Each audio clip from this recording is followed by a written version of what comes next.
Hey everybody, what's going on? Clint here, and we got a chance to go see X-Men Apocalypse. Yeah, we did. Anna, if you had to describe what kind of big pile it was, what kind of big pile do you think it is? I mean, it's a largely big pile of meh. Big pile of meh. That's not to say it's all meh. Right. There are a few thrilling moments that aren't meh. So as you know, the movie is about the X-Men once again. This picks up from the X-Men First Class storyline, takes place in the early 80s. Apocalypse is a villain. We see him in ancient Egypt, and then we see him in present day. Just a dude wants to kill everything. Yeah. And it is up to our X-Men to stop them. And that's what this movie is about. Now, the thing that I am really tired of in the X-Men movies is it's the same conversation. Yes. It's the same conversation they've been having for 16 years since the very first X-Men movie, where it's Professor Xavier on this side saying there's still hope for man and mutant to coexist, and Magneto on the other side saying bullshit, no there's not, and then they say, well, we'll just agree to disagree, old friend, and then they move on with their lives. And that's one of the big problems, because it's Apocalypse. You're supposed to be thinking about Apocalypse. Now, when it comes to the comics, Apocalypse was such a bigger deal because it's all the Marvel Universe, which Fox just doesn't have the rights to. So, I mean, when you're in a universe where Thor is dead and Peter Parker is dead, oh, sorry for any of you who haven't read it. Well, I'm not now. Yeah, but when you're in a universe where all these major heroes are dead that have nothing to do with the mutants or that aren't mutants themselves, and then you're dealing with Apocalypse, it makes more of an impact than when it's just, once again, world event, Apocalypse, versus mutants and humans, Apocalypse, especially his function within the movie, reminded me a lot of Ultron. Actually, and not to say that Apocalypse is like snarky James Spader. I'm saying that Apocalypse, for all the powers that he had and for as all-powerful as he sort of is presented to be, is largely impotent. Yeah. He does some big, obviously, like we've seen the trailers. There are buildings collapsing and floating up into the air, and like all of that destruction and everything. None of that destruction means a thing. Yeah. It's not grounded. We're not given any reason to care about it, and we're not given any reason to believe that Apocalypse is actually a threat to our heroes. Yeah, I mean, obviously, you're never worried that everyone is just going to die and they're just going to end it at that, because it's a franchise, they're going to do more. But you're right, you felt for the most part no one you loved was in any sort of danger. Now, if some of the Young Mutants, which by the way, the Young Mutants, once again, the same deal with Days of Future Past, the Young Mutants were the highlight of this movie. Yes. The Quicksilver had another amazing sequence that was legit really cool and really fun.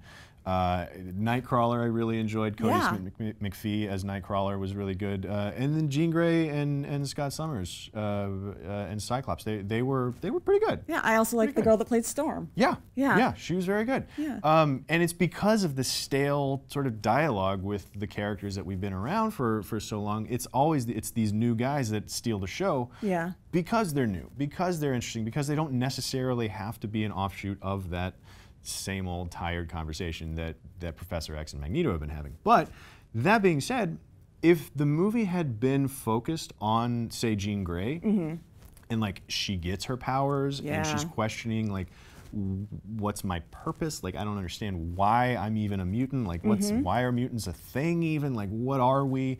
And then the first mutant ever shows up and starts wrecking shop and saying like, this is what mutants are for and this is what we're supposed to do. And that's the dialogue of the movie. That would have been something. And now all this to say, I feel like we've just been complaining about this for a couple of minutes. There are some legit fun things. Like I said, the Quicksilver scene was great. The Wolverine cameo in it that we saw in the trailers, one of the last trailers that we came out, we know Wolverine was going to be in there. His fight scene, real cool. Yeah, and very cool. The other thing about Wolverine is that there's been a lot of talk about Wolverine's not one of the main people in it. Does that mean that it's not going to be able to hold its own?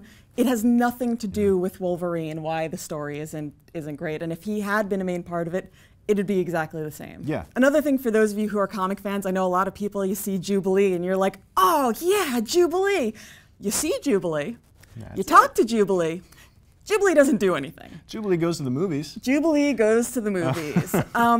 Psylocke, she's got some cool fight scenes, but she's got about 2 lines of dialogue, and mostly it's her just posing.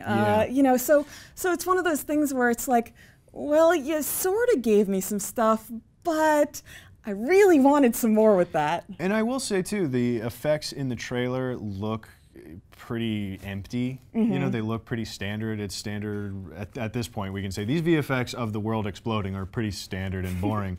But it is because of the Roland Emmerichs of the world, and like we've seen it all before. Yeah. I will say though, in the context of the movie and knowing what causes those VFX to happen, I was a little more into them. I was a little more impressed by the visuals than I was expecting to be. And I was honestly, I had more fun with this movie than I was expecting. I've been kind of down on this movie. One of the things that they did do well that a lot of the movies recently haven't that are part of franchises is this was not part one of something more to come. Now, there are some allusions to things that we might see in the future, but they're really put in as Easter eggs. And if you're familiar with the comics, you're going to see them and go, oh, I know what you did there. Right. But they didn't set things up in a way like, oh, we're giving you half the story now so you can watch the next movie and find out what the real story is. Yeah, it's a movie that stands on its own that leaves room for a sequel. Yeah. I will say this too, and this is an impossible thing for us to recommend to you, but I would recommend, if possible, seeing the movie sitting next to one of the guys that created most of the characters that are in the movie.